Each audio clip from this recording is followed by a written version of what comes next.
Hello YouTube and welcome back to Crusader Kings 3 House of Mordecius, the YouTube series where week by week we look at an individual year in the life of this gentleman right here, Drognath I, and moreover the House of Mordecius, the titular House of Mordecius, as they sort of tried to, once again, year by year, take over the entire world.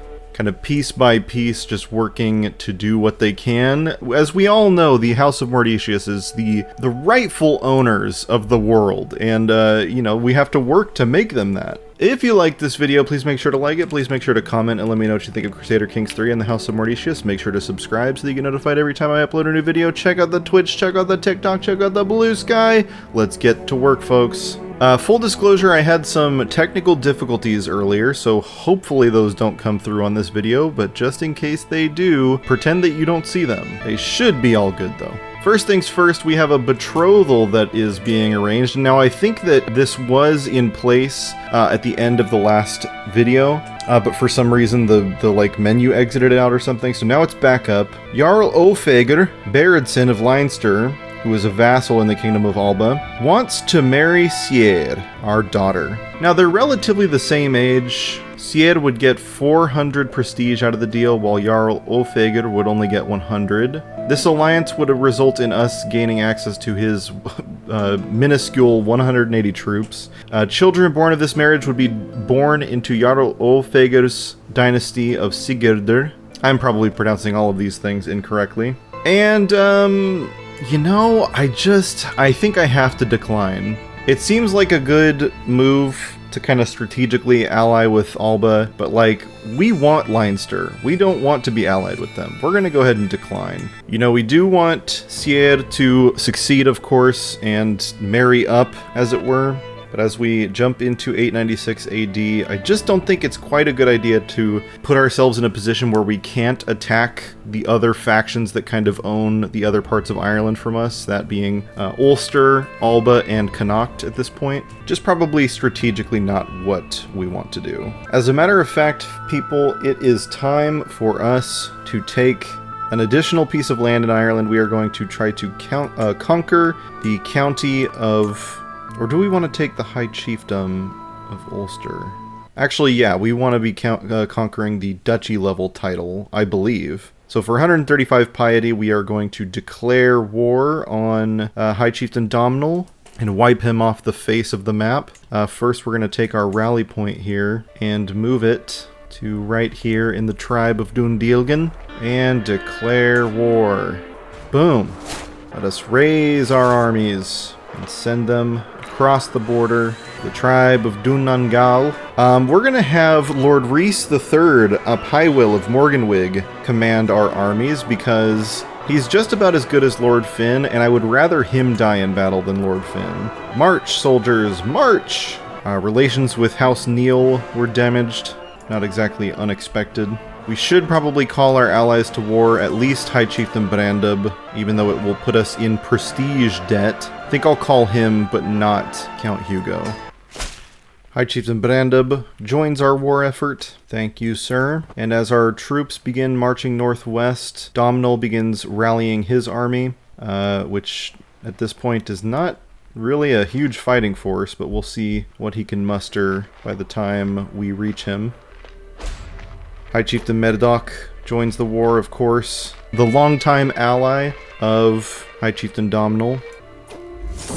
My enemy's friend. I think this message is like glitched or something, because it just says, foolishly takes up arms alongside my enemy, High Chieftain Domhnall, to be my hostage. This petty annexation. This is not a sentence. None of this is a sentence. I'm very confused. And neither of these have any effects, at least not right now. So I will just say, I do not make empty threats. And who knows what it's in response to. And Merdok has his army raised, the First Army of Mayo, and they are sort of making their way northeast. The siege begins here in mid-February, the siege of Dunangal. See how this ends up as our allies make their way south. So in the interest of pumping up our numbers for prestige, I think what we want to do is hold a feast. And because our gathering halls have not been constructed in Desmond yet, we will go ahead and hold the feast in Ormond.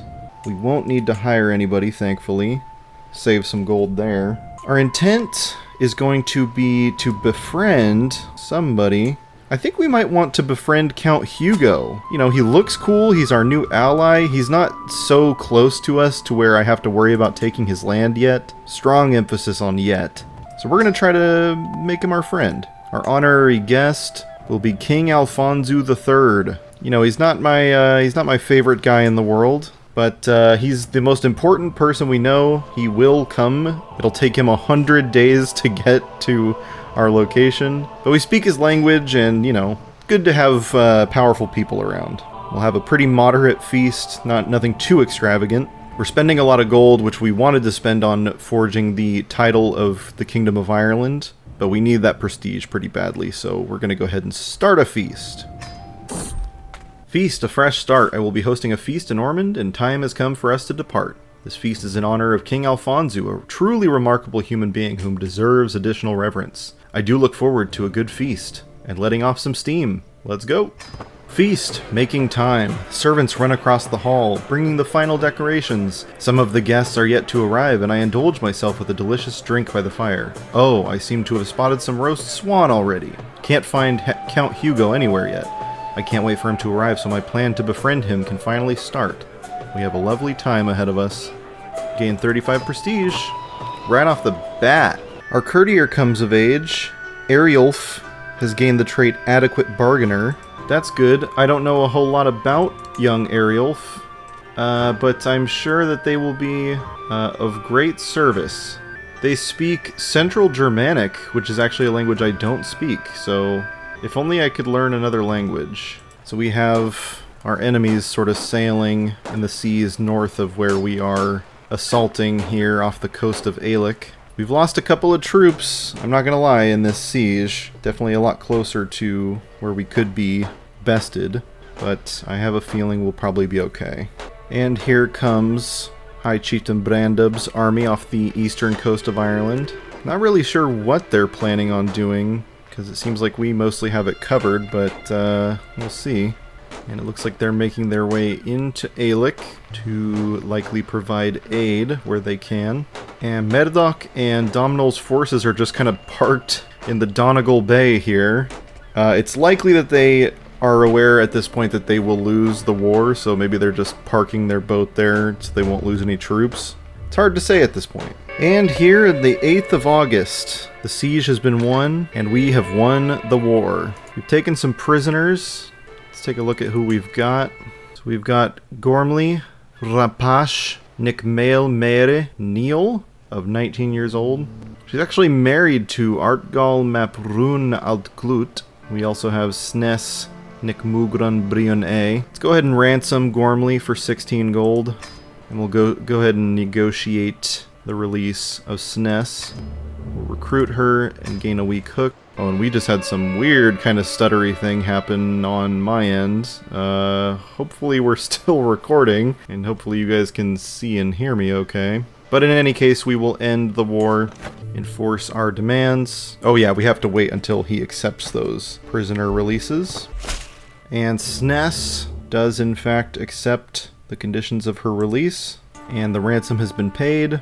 And so, we will enforce the demands. Ulster is ours. So be it. We gained 51 legitimacy. Go ahead and disband our armies. And look at that. We've got Munster, the north end of Munster up here, growing just a bit larger. Fantastic, fantastic stuff. Oh, yep, and I just realized we are over our domain limit, of course. We will go ahead and give the Earldom of Aelic to somebody, maybe my son, Drognath II. The game is recommending me to give it to Mael Brasail Macmail Doraid Neil, even though he is part of House Neil, who we just basically vanquished. You know, he's our champion, he's been rather loyal for the time that we've had him. We're going to give him a chunk of land. He now owns the Earldom of Aelic. Grant the title. He becomes our vassal. Can demand a payment from Snes of 5 gold. Let's do it. We need every dollar we can get so we can create this kingdom title. We're still quite a ways off from it. Cyrus comes of age. I am proud to see my son no longer as a child but as an adult. Despite being a curious child eager to learn, Cyrus's attention drifted elsewhere as he grew older. Hardly studious, he at least managed to memorize certain choice quotes from the classics. He will probably never write any great theorems, but he might read one or two. Cyrus is no longer Deirdre's ward. Cyrus McDrognath gains the trait Insightful Thinker. He returns to my court. They grow up fast. Good old Cyrus. We could grant Cyrus a court position as well. He would make an excellent tutor. Why don't we hold off on that just while we're waiting to make the gold for the Kingdom of Ireland title? But certainly something to think about. Like, maybe he's not smart enough to be a academic, scholarly thinker, but he's smart enough to make sure the kids know a thing or two. Feast, a cheery gathering. The guests are gathered in the hall, lords and ladies from the near and far reaches of the realm. I normally prefer the company of books to people, but duty is duty. The mood is bright and spirits are high as the feast begins. I'm sure Drognath is just grateful he's still alive at this point. This feast is sort of, in a way, in honor of that he has survived this thus far. Survived consumption and the war in Deheubarth. Welcome, friends, the feast begins. Feast, the high table breaks. Honorary guest King Alfonso III is praised for being elegant. He gained 150 prestige. He gained 10 opinion of me. That's great. The great table seating the upper nobility on the dais gave a loud crack, and a moment later it gave in under the weight of food and gilded decoration. As my most distinguished guest and I had to be fitted in among the lower nobility, I ended up close to my ally, Count Hugo. King Alfonso took it poorly, however, and told everyone it was a grave injustice to be seated with lords and ladies barely better than commoners. Acting quite the opposite, Lord Gershom displayed grace and humility among his lessers. Hugo and I ended up talking all evening and agreed it should not be the last time we feasted and laughed in each other's company. Lord Gershom is our vassal. I believe possibly in some way related to Lord Shamaria, though at this point it's kind of hard to tell. He doesn't like me, I don't really like him, but in this, in this situation, he is, he again displays great grace and humility among his lessers. What a great night! Count Hugo becomes my friend, and I complete my befriend intent. Awesome. And our house relations improve. Very good. Feast, the right woman for the job. King Alfonso III was honored by High Chiefess Samthon. I gained 75 prestige. King Alfonso gained 20 opinion of me. He gained 30 opinion of High Chiefess Samthon. Very nice. My dear wife Serlaith has been working hard to ensure that everything about the feast goes smoothly. The food arrives on time, the guests are all seated in the right place, and everyone seems content. With Serlaith beside me at the great table, everything is ready. I squeeze her hand and smile at her, before rising to announce the start of the celebrations. What would I have done without her?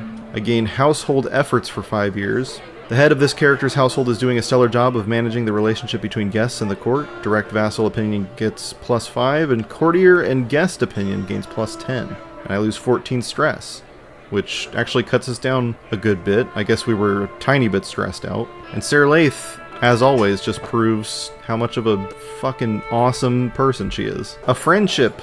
As my guests leave, they seem to depart in good spirits. I am also relieved to see that High Chiefess Flan does not depart without saying farewell. We both know we will be seeing each other again soon. What a woman. High Chiefess Flan gains 30 opinion of us for 10 years. I mean, she's literally my wife. But good to know that she likes me. Education completed, Cyrus McDrognath returned to his employer's court, which is us. And Deirdre, who was looking after him, is not looking good. Deirdre is very sick, still. I hope me and Deirdre are not getting it on very often, because Christ's sake, she is very, very sick. Feast in my house. I did everything I could, ensuring that Dunsik and Bjorg would be as far from each other as possible. It was not enough, and now they have nearly come to blows in the middle of my feast. One of my guards is close to the brawl and looks to me for the order to intervene. Oh yeah, Bjorg is our hostage from Chieftain Hrolfr, and I suppose that him and my master of the horse, Dunsik, just don't get along. I have an opportunity to make one of them like me and the other dislike me, or I can just tell them both to fucking cut it out, and I'll gain 150 prestige, and that's what I'm gonna do. The whole point of this feast is to up our prestige numbers. So I've thought about it a little bit, and This feels a little spiteful because Deirdre is our lover, but I think that Drognath sees how sick Deirdre is and has been for quite some time, and he's gonna fire her. He's gonna assign Lord Finn to not only be our vassal and champion, but also our spy master. He's better at the job than Deirdre is, and I think that ever since Drognath has recovered from his illness, he has gained a new appreciation for his love that he shares with Serlaith and his other wives. And so maybe he's turning away from Deirdre a little bit. We're gonna assign Lord Finn. Deirdre is gonna lose 20 opinion of us. Fire her. Congratulations on the promotion, Lord Finn. He has quite a high opinion of us. After all, we did save his life all those years ago. Finn, make sure you're keeping an eye out. I also forgot I want to go into my vassals here, and the ones that really don't like me, of which there are a few, I want to try to start swaying them so that when it comes time, they don't completely turn on me. And I think we're going to start with Lord Gershom. I really appreciate his display of courtliness at the feast, I think, and you know, I had a lot of respect for Lord Shamaria. So Lord Gershom, we're going to try to sway you. Let's see how that goes. Feast, a pleasing atmosphere. Ah, is there anything more jovial than a good feast? Guests throng to and fro, eating and chatting while flickering torchlight plays off every wall, light bouncing like laughter around the hall. A solid banquet is one of the few environments where you rarely have to wait for anything. Want food? It's there. Need a drink? They'll pour you one. Fancy a chat? Good company is everywhere. Bliss. Sometimes it's nice to simply sit back and enjoy the little things in life. So we can lose some stress, we can make sure that the people gain opinion of us, or we can gain prestige. Once again, prestige is the big point of this feast, so we're going to go with that. 75 prestige in the bank. Rainy nights in spring. Alone, bereft, without that sweet man, we wander wondering where hurt began. Gained court poet, poetry about mourning for 3 years. We gained plus 3% monthly piety and plus 3 clergy opinion. Constance, once again, you are just an absolute master of the written word. A true Shakespeare. Feast, a toast to. The feast is starting to draw to a close, and my visitors are surely expecting me to lavish a little attention on King Alfonso, our esteemed guest of honor. Traditionally, a complimentary toast and a deep drink of wine does the trick. Then again, all Alfonso did was turn up. This feast was my idea. I paid for everything, and I hosted everyone. So, one option just has us outright insult him, and that doesn't really seem correct. One gains us prestige, but he loses a little bit of opinion of us, because we're kind of like taking credit for everything. One of them is just a straight up toast, where King Alfonso gets more of the benefits, but he also gains some opinion of us. He has a plus 47 opinion of us already, so I'm going to do the one where we kind of take credit for the whole feast. We gain 75 prestige. King Alfonso loses a little bit of opinion, but we can withstand that. You're all very welcome for my hospitality. And King Alfonso took it personally. You grew closer to forming a rival with King Alfonso III. I lost 10 opinion of him, and he lost opinion of me, but we gained a level of fame. Our glory is widely known. Interesting stuff. You never know what could happen at a feast. Feasts are real wild cards. Feast, a celebration's end. Few candles survive after the last of the guests has left. I can hear a pair of servants letting out sighs of relief after the doors close. The food is still warm on the plates. Soon word will reach every corner of the realm, and every noble worth their salt will know that my magnificence is unparalleled. With all my guests leaving with the entire contents of my vast pantry in their bellies, I am proud to say that the feast was a success. I have my wife Sierra to thank for much of its success, and I feel nothing but gratitude as she sees the last few guests off. And with that, it's all done. Good stuff. We gained progress toward the eager reveler trait, gained 51 legitimacy, lost some stress. Earldom of Ormond gains great banquet for 5 years. Good stuff all around. So let's finish our feast. Look at these 3 chuckle fucks. Travel, arrival. At long last I am finally home. There is nothing better than arriving back in Desmond after a long journey. I look forward to resting for some time, but the call of the road beckons ever onward. My caravan master, Dublemna, reports that we have journeyed for 231 days and traversed 3 baronies. Thank God I can go inside again. Robert Tack left our court. Why did he do that? You rapacious craven.